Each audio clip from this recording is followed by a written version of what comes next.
Bien, vamos a ver la interpretación física de este resultado que teníamos acá en la ecuación recuadrada, y para ello me traje el dibujito de nuestro sistema en donde teníamos dos masas interactuando por medio de un resorte y además estaban vinculadas con las paredes de esta manera. Más adelante vamos a pensar que las paredes en realidad es como si ampliásemos el sistema con dos masas más, y la solución a la ecuación de movimiento de cada una de estas va a ser la solución trivial, o sea, la función nulo de t.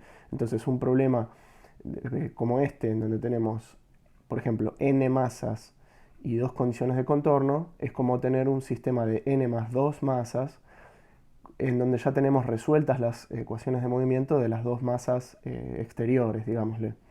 Entonces voy a poner, bueno, interpretación física. ¿Qué son las coordenadas normales? Porque dijimos que pasamos de una descripción del estilo, bueno, cómo se mueve una masa, cómo se mueve la otra, a una descripción a través de autovalores y autovectores, en donde le pusimos nombre a cada una de estas cosas. A los autovalores les pusimos como nombre las frecuencias y a los autovectores les pusimos coordenadas normales. Entonces, ¿qué serían esos autovectores en sí? Bueno, veamos el sistema como está compuesto. Tenemos a las dos masas y dijimos que van a oscilar cada una de ellas, ya sea en un modo normal, en el otro, o en una combinación lineal de modos normales. Entonces nosotros podríamos decir, vamos a rebautizar a los autovectores obtenidos, o sea, a las coordenadas normales, como psi supra 1, que se refiere al modo normal 1, o sea, que oscila con omega 1, como el 1, 1, y psi supra 2, como este autovector. Por supuesto, la dependencia temporal después se la agregamos con el e a la i, omega t y todo esto. Bueno, entonces, cuando decimos que estamos oscilando en el modo normal 1, con una coordenada normal psi supra 1, este 1 y este 1 que están acá están indicando que las dos masas, lo voy a seleccionar y lo voy a pintar, las dos masas están oscilando en fase. Es decir, el 1, 1 indica que si la masa que está a la izquierda se va para allá, la masa que está a la derecha también se va para allá. Y obviamente cuando están yendo las dos hacia la izquierda, lo hacen en fase. Es decir, es una oscilación con la misma frecuencia, pero todas en fase. En cambio, cuando estamos en el modo normal 2, observamos que la coordenada normal o el autovector tiene un menos 1 y un 1, y eso indica que cuando estamos, por ejemplo, con esta masa yendo a derecha, con esta estamos yendo a izquierda y viceversa, ¿no? Esta es la interpretación correcta. Entonces, además, miremos un segundo que este menos 1 que está acá, si miramos a la solución como un todo, esto lo voy a garabatear, no lo voy a dejar, pero digo, yo tengo menos 1 por e a la i, omega t, bla, bla, bla. Entonces, este menos 1 que está acá, yo lo puedo pensar como si tuviera un e a la menos i pi por e a la i omega t, bla, bla, bla. Entonces, claro, esto que está acá se introduce como una fase en la solución, y yo tendría que podría escribir esto como un 1, 1, pero acá no tengo de factor común esta exponencial imaginaria, sino que acá tendríamos en el psi2 tendríamos la exponencial imaginaria y acá la exponencial imaginaria más una fase. Entonces, hay una diferencia de fase relativa, pero lo importante es que en todo el modo normal, en el movimiento en un modo normal, esa diferencia de fase relativa se mantiene constante. Siempre vamos a tener un pi de diferencia de un oscilador al otro. Mientras que acá, al estar en fase, la diferencia de fase relativa, que es cero, también se va a mantener. Esa es la interpretación física. Entonces, cuando resuelvan sistemas de varios osciladores y obtengan varios modos normales, esos autovectores o esas coordenadas normales que vean que se les van a ir agregando, van a ser simplemente indicativos de cómo se configura geométricamente el modo normal. Por ejemplo, si yo tengo tres partículas, después vamos a hacer, por ejemplo, un ejercicio donde tendremos tres partículas y tendremos tres modos normales, y ya adelanto que hay un modo normal por cada partícula. Entonces vamos a ver que, por ejemplo, podría haber un modo en donde tengamos una oscilando de esta manera y dos así, o podríamos tener todas en una sola dirección, o podríamos tener una quieta y dos oscilando en contrafase. Eso lo vamos a ver después. Pero bueno, y un comentario que quería destacar es el siguiente. Cuando estábamos viendo esto que está acá, que, bueno, que nos llevaba a la ecuación de autovalores autovectores, yo esto lo describí como una matriz K por M a la menos 1, y al llegar a esto que está acá, a esta ecuación, es cierto que si yo operase algebraicamente bien, tendría que tener el M a la menos 1 de este lado. ¿Por qué? Porque en la ecuación original yo tendría una M a izquierda, acá, y tendría que multiplicar a izquierda por M a la menos 1. Entonces eso sería un M a la menos 1 por K. Como en esta materia, como en este curso, no pretendo llegar tan lejos con ciertas cosas, me ahorro, me tomo ciertas licencias y escribo por una cuestión de comodidad K por M a la menos 1, porque siempre uno normalmente dice K sobre M cuando son simplemente números. Entonces es un poco más natural esta escritura. Si no, la otra variante hubiera sido escribir esto como una única matriz. Yo porque esto lo pienso como una única matriz, ¿no? Como una omega 0 cuadrado, pero este cuadrado también es un poco molesto porque uno diría, bueno, pero ¿qué es? ¿Un omega 0 por omega 0? Bueno, yo diría a esta matriz lo pienso como un todo, ¿ok? Entonces cuando escribo K por M a la menos 1, es cierto que en realidad algebraicamente debería ser M a la menos 1 por matriz K, o si lo quiero escribir así, esto tendría que estar a derecha y estos vectores entonces tendrían que ser no verticales sino horizontales, ¿ok? Y estar a su vez a izquierda. Pero bueno, es una sutileza. No nos vamos a detener demasiado en eso. Ahora bien, ¿qué pasa cuando... Perdón, voy a insertar una hoja más. ¿Qué pasa cuando tenemos n osciladores? O sea, ¿qué pasa en esta situación? Vamos a ver si yo tuviese, por ejemplo, un oscilador acá, otro oscilador acá, otro oscilador acá, y entre ellos hay una conexión que podría ser a través de un resorte o a través de algún otro mecanismo de transferencia de energía. O por supuesto ellos están conectados contra otros, ¿sí? Y esto en algún momento tendría que tener algún borde, pero bueno, vamos a suponer que estoy en una región intermedia. Entonces, yo debería trazar un eje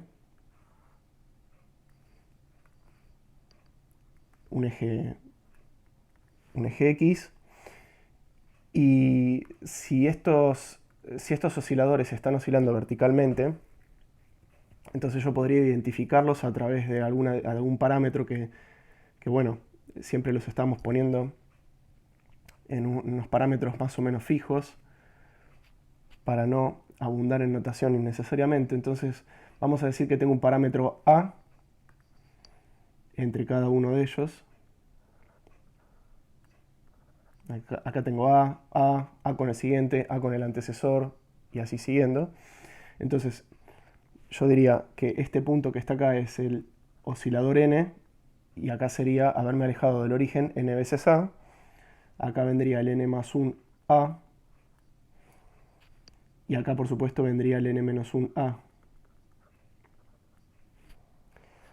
Y estas distancias, supongamos que la posición de equilibrio está junto a si yo tengo un eje Y, digamos en vertical, la posición de equilibrio sería n igual a 0, o esto podríamos pensarlo como la posición final menos la inicial, la de equilibrio. Entonces ya estas barritas, estas distancias serían directamente las psies.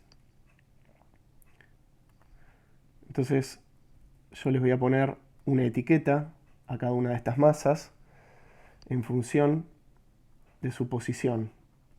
Esto sería la psi sub n menos 1, este sería la psi sub n, y esta sería la psi sub n más 1.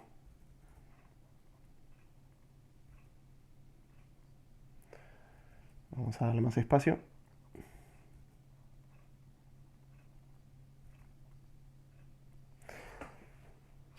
Y en concreto yo tendría una longitud acá que la podría pensar desde este punto de vista, desde esta masa central.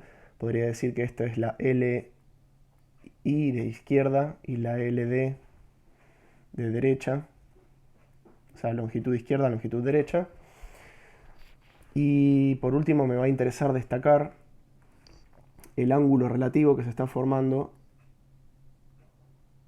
entre cada par de osciladores. O sea, yo acá tendría un ángulo relativo que lo voy a llamar θ izquierdo, y acá tengo otro ángulo relativo que lo voy a llamar θ derecho. Bueno, esta sería una situación general para esto, ¿no? Que acá lo dice oscilar horizontalmente, mientras que acá lo voy a hacer oscilar verticalmente, porque aquellos que ya hayan visto temas por el estilo o se hayan imaginado por dónde voy, me estoy acercando poco a poco a la ecuación de movimiento de una cuerda, por ejemplo. Entonces, lo que voy a hacer es, primero voy a escribir la solución de esto, amparándonos fuertemente en esto, y después voy a dar los motivos de por qué llego a esa solución. Entonces, voy a escribir primero la solución, es decir, si yo tenía que para dos masas con condiciones de contorno como estas que tenemos acá, fijas, la solución es una combinación lineal de dos modos normales con dos frecuencias características, y en el caso de que tengamos disipación, bueno, tenemos este término disipativo. Entonces, si yo tengo tres masas, voy a tener una combinación lineal de tres modos normales con tres frecuencias, con también su propio término disipativo, y así lo puedo ir generalizando y decir que si tengo n masas, voy a tener n modos normales con n frecuencias características y su propio término disipativo. Entonces, la solución general de este problema es la siguiente.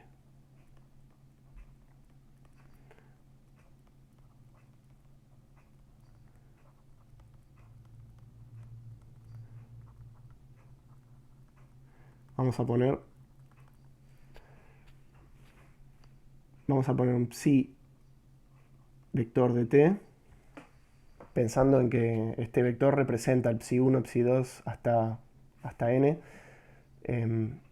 Voy a aclarar que vamos a suponer que tengo, entre paréntesis voy a decir n partículas que tengo acá. Lo voy a poner acá. Esto lo voy a bajar. Y lo voy a agregar acá como un subtítulo, como un comentario. Entonces, para n partículas tenemos esta situación, decía.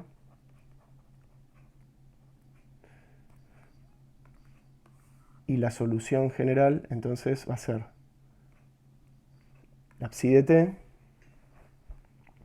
Se va a escribir como una combinación lineal de modos normales,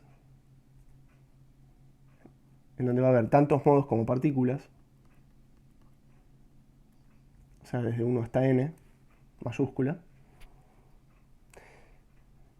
Y voy a tener, bueno, coeficientes c sub i, que son amplitudes, por e a la 1 medio, e a la menos 1 medio de, acá viene el término disipativo.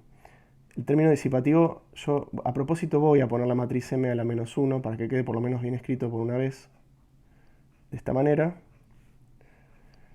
Y acá voy a decir coordenada, esto va a estar asociado al autovalor iésimo, pero obviamente si todas las masas son iguales y la disipación es igual en todos lados, esto va a ser una matriz diagonal, así que esto va a ser un número. Pero bueno, por las dudas lo dejo en forma más genérica. Acá voy a tener el autovector correspondiente a cada autovalor. Y después, por supuesto, el viejo término e a la i omega t, e a la i omega i t, el i del modo normal, ¿no? O sea, podremos ponerle j para que no nos confundamos con este i de número imaginario. Vamos a ponerle j a todo. Y el i es el número imaginario y listo. La unidad imaginaria. Bueno, entonces omega jt más su propia fase. ¿Ok? Esta va a ser la solución general, que si se fijan es exactamente esto, porque cuando hacemos que n sea 2, bueno, obviamente más condiciones iniciales, digo, cuando hacemos que n sea 2, vamos a tener esta configuración de acá, dos modos normales, con dos coordenadas normales, omega 1, omega 2. Si desplegamos esta sumatoria, vamos a tener esto repetido n veces. Entonces esta ecuación yo la voy a recuadrar solamente por una cuestión de que ya que quede claro cómo va a quedar. Pero obviamente vamos a usar versiones más amenas de este tipo de ecuación. Entonces, vamos a escribir cómo sería el problema en general. Para escribir cómo sería el problema, tenemos que ir a las ecuaciones de Newton. Solo por una cuestión de simpleza, voy a estudiar este caso, pero sin término disipativo. Pero por supuesto no perdemos generalidad, porque ya vemos que si las masas son todas iguales y la disipación es igual en todos lados, entonces el término disipativo entra y sale, ¿no? Es un factor más que corrige al e a la i omega t en cada caso. Bueno, entonces estudiándolo, vamos a poner sin pérdida de generalidad.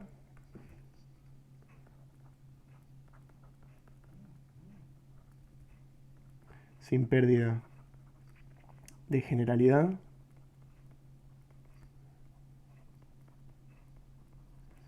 Ignorando sigma, o considerando que no existe. Esto por un momento, por supuesto, ¿no? Podemos escribir que la ecuación de Newton que siente la masa que está de este lado respecto a los movimientos de las demás es lo siguiente. A ver, vamos de a poco. Yo tengo menos k por L izquierdo menos L0 seno de tita izquierdo más k por L derecho menos L0 por seno de tita derecho igual a masa, todas tienen masa m, no lo dije, pero bueno, m, masa por psi dos puntos. Estamos hablando de la partícula n. Entonces vamos a ver qué está pasando acá. Bueno, a priori yo lo que veo es que tengo que hacer aproximaciones. Recuerden que estábamos hablando siempre de pequeñas oscilaciones o resorte de estirado, que son los que se llaman slinky. Entonces voy a tratar de llegar a la ecuación diferencial de siempre. Voy a decir, tengo psi sub n, dos puntos, más k sobre m, en todos lados voy a tener k sobre m, L izquierdo menos L0 ¿Quién es el seno de θ izquierdo? Bueno, será la diferencia relativa que hay entre psi sub n y psi sub n menos 1 dividido el LI. ¿Ok? Es opuesto sobre adyacente. Entonces sería psi sub n menos psi sub n menos 1 sobre LI.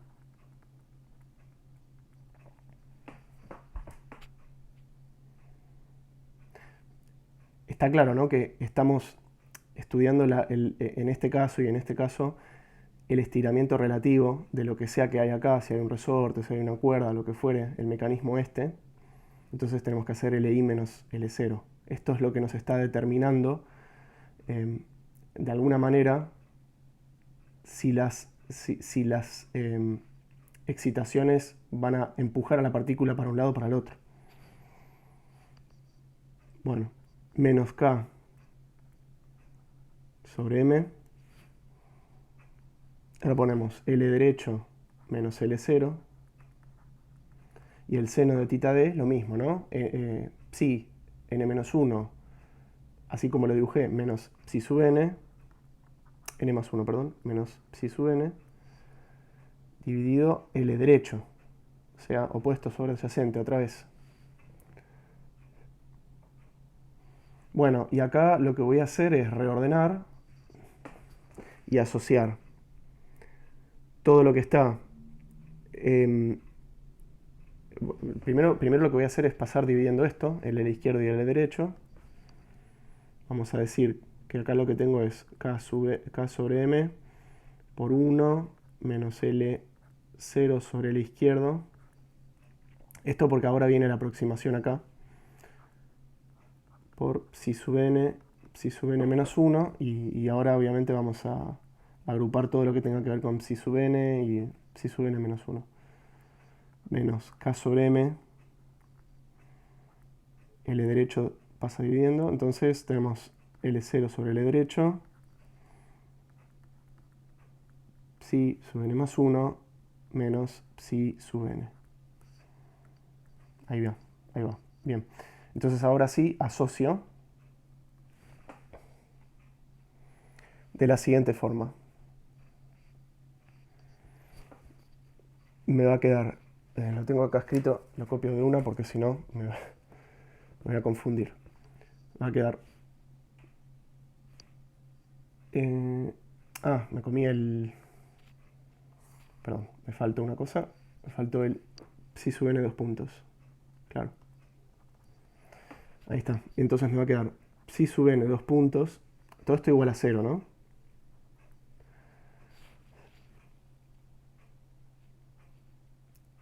Y ahora voy a tener, fíjense, voy a tener uno de estos, dos de estos. ¿Por qué digo dos de estos? Porque esto está con menos y acá esto está con menos. Entonces voy a tener psi sub n 2 puntos. Primero voy a escribir este. Voy a tener menos K sobre M. Menos K sobre M. 1 menos L0 LI. Psi sub n menos 1. Ahora voy a poner el psi sub n acá. Entonces voy a tener 2K sobre M.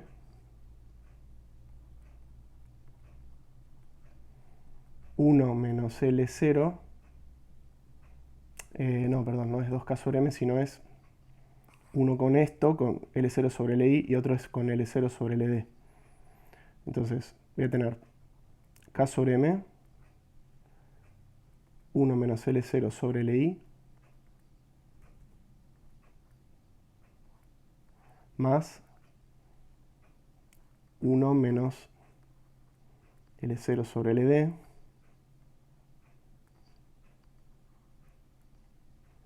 psi sub n.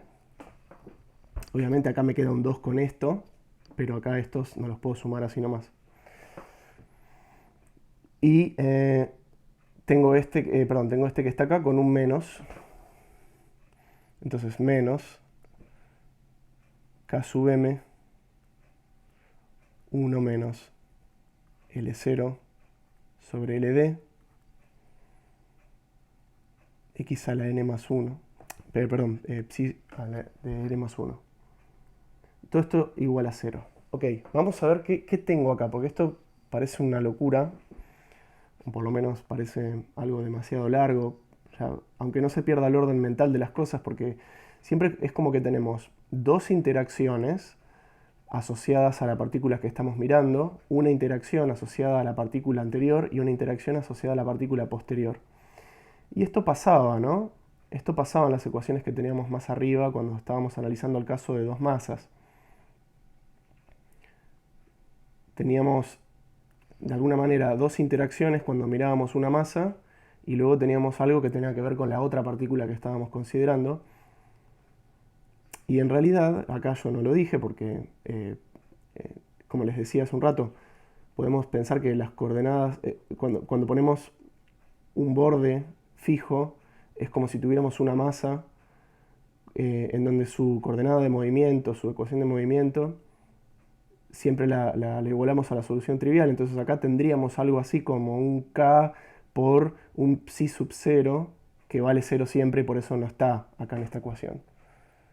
Pero entonces, si lo miramos con cuidado, acá también tenemos algo así como una masa que estamos mirando con dos interacciones, una que tiene que ver con la que está por detrás, otra que tiene que ver con la que está por delante, y cuando estamos mirando la segunda ecuación, también tenemos una interacción que está por detrás, dos interacciones con la masa que estamos mirando, y acá vendría la posterior, que sería la de la otra pared. Entonces acá tenemos esto también, aunque parezca que bueno, es que es un poco grandote esta forma de escribirlo. Y de todas formas, yo lo que quiero mostrar es que tenemos siempre el mismo tipo de ecuación. Entonces, vamos a ver, en el caso de que yo haga aproximaciones. Vamos a poner aproximaciones posibles.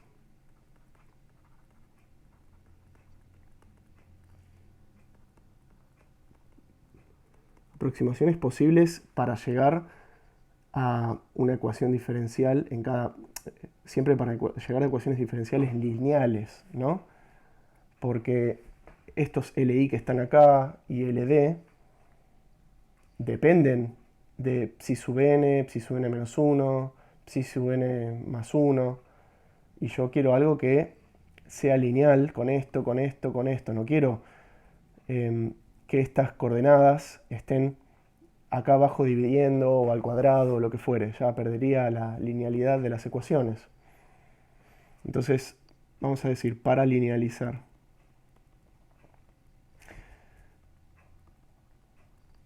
Las ecuaciones. Esto, por supuesto, para cada n, ¿no? Voy a tener una ecuación grandota de estas para cada n. Y voy a tener una ecuación un poquito más fácil para el lado izquierdo cuando esta se me haga 0 y para el lado derecho cuando esta se me haga 0, como decía antes, agregando como si fuera una masa más en cada lado con soluciones triviales. Entonces, una aproximación posible sería la de resorte tipo Slinky, entre comillas, pongámoslo. Son esos resortes estirados que están así, ¿no? Esos con los que cuando uno jugaba cuando era chico. Resorte estirado. Estoy abusando del término resorte, ¿no? Porque digo que esto puede ser verdaderamente cualquier cosa, no necesariamente un resorte conecta estas masas. Bueno, entonces acá que tendríamos que el L0, la longitud natural de cada resorte, que lo supusimos todos iguales, es menor a todas las demás distancias características. A, L izquierdo, L derecho, etcétera, etcétera. Entonces en ese caso, esto que está acá, esto que está acá, esto que está acá, yo lo podría directamente ignorar, podría tirar estos términos. Todos estos. Todos los que sean L0 sobre algo, los podría tirar, ¿no? Entonces, la implicación sería que L0 sobre LI, bueno, vamos a poner aproximadamente igual a L0 sobre LD, aproximadamente igual a L0 sobre A, aproximadamente igual a 0. Tiro todos los términos en donde tenga L0 dividiendo por algo más grande que él, mucho más grande que él. Entonces esta ecuación que está acá me queda psi dos puntos, me va a quedar menos k sobre m, psi sub n menos 1. Y acá sí pierdo este término, me queda el 2k sobre m, psi sub n. Y por último termino tirando este, me queda un menos k sobre m, psi sub n más 1. Y esto igual a 0. Bueno, es una ecuación notablemente más manejable. Esto, por supuesto, para cada n, dije. Esto en realidad me va a llevar a un problema que va a tener una matriz así, que de alguna manera se me va a grabar de esta manera. Va a ser una especie de 2, menos 1, menos 1, 2, menos 1, menos 1, 2, menos 1, y así hasta terminar acá con un 2 menos 1, perdón, con un 2. Y voy a tener toda una matriz así multiplicada por, bueno, vectores posición. Esto vendría a ser escribir de una forma macro lo que está pasando acá para cada n. Y después otra aproximación que me lleva a un esquema parecido a esto es la aproximación de pequeñas oscilaciones. O sea, yo las puedo escribir por separado. Pueden estar las dos juntas o pueden estar cada una por separado. Oscilaciones, decía. ¿Qué implica esto? Implica que LI, LD, las longitudes a donde, con las que estoy estirando los resortes, o lo que fuere que está uniendo a las masas, son aproximadamente iguales al parámetro A. O sea, no hay una distinción entre estas longitudes, estas hipotenusas de triángulos, rectángulos que se nos están formando. Bueno, ¿qué pasa en ese caso? La aproximación implica que cada vez que tengamos cosas así como L0 sobre Li, va a ser aproximadamente lo mismo que L0 sobre LD, y esto es siempre lo mismo que L0 sobre A. Así que acá los LI, LD, LD ya no van a depender de los psies, sino que van a ser AES. Y esto está fijo, o sea que esto linealiza todas las ecuaciones. Así que el sistema de ecuaciones va a quedar como este. Lo voy a copiar. Va a quedar horrible. No es tan grave, no es tan grave. Va a quedar grande, pero lo bueno es que es lineal, porque todo esto pasa a ser A y A.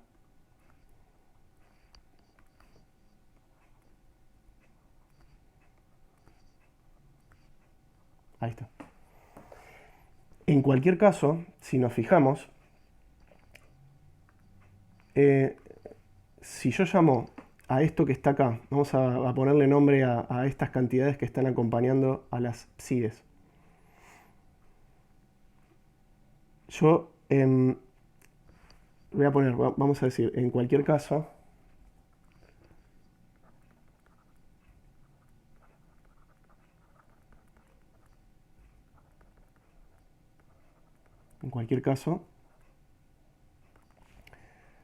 ¿qué tenemos?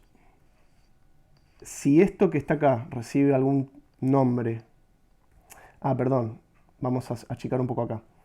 Esto es, nos quedan iguales estos términos, ¿no? O sea, son dos veces este término.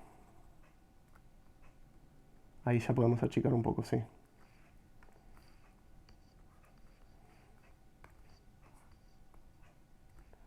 Esto nos queda dos veces este término. Ahora se va a notar mejor, creo yo, lo que voy a querer decir. Yo voy a decir lo siguiente. A estas constantes que están acompañando a los desplazamientos, o a estas, si yo les pongo un nombre, como son todas iguales entre sí, me voy a dar cuenta que tengo el mismo tipo de ecuación. O sea, lo que yo tengo siempre es psi dos puntos más. Le voy a poner a este caso, le voy a poner T0 sobre A. Y a este caso le voy a poner T0 sobre A. Es decir, yo voy a decir que acá tengo un T sub 0 sobre A. Y la M la dejamos tal cual. O sea, estoy reinterpretando en este caso al K y en este caso al K por 1 menos L0 sobre A. Es como una especie el T0 vendría a ejemplificar lo que es un esfuerzo. Entonces esto sería un esfuerzo por unidad de longitud. Dicho sea de paso, eso es un K, ¿no? Cuando yo tengo que una fuerza de un resorte es proporcional a K por X, estoy diciendo que este K es fuerza sobre unidad de longitud. Así que yo lo puedo pensar como fuerza sobre A, como A el parámetro que tengo. Este T0 sobre A se adapta ya sea estando en pequeñas oscilaciones o en resorte tipo Slinky. Entonces yo voy a tener un T0 sobre A y acá lo que voy a tener siempre es menos la coordenada n-1 más la coordenada n menos la coordenada n más 1. Siempre tengo eso. Esta ecuación yo la voy a querer resaltar. Y por ahora vamos a dejar así porque vamos a ver otra cosa después. Porque creo que no tiene sentido que yo desde acá reconstruya todo para llegar a esta solución, que es la que en realidad propusimos como válida por una cuestión de generalización. No lo demostramos, lo pensamos, si se quiere, inductivamente. Pero créanme que uno partiendo desde acá va a llegar a un problema de autovalores y autovectores otra vez, y la solución general va a ser esto. Obviamente acá estamos contando el término disipativo. Si no tuviéramos el término disipativo sería esto. ¿Sí? Así que desde aquí se llega a lo que se marcó al principio.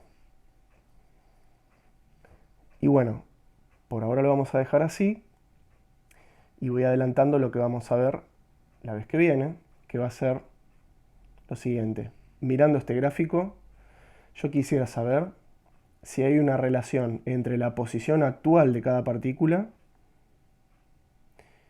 y otras que estén por derecha y por izquierda, con algún patrón de repetición, en donde yo pudiera decir, bueno, si esta partícula está en este lugar, habrá otra en algún lugar que está en la misma posición, porque toda esta oscilación, como están todas respetando las fases relativas, habrá otra que está en la misma fase que esta. Eso es lo que vamos a ver la vez que viene. Pero ahora lo dejamos acá con esta ecuación que nos lleva, como decía antes, a esta solución en el caso que agreguemos disipación.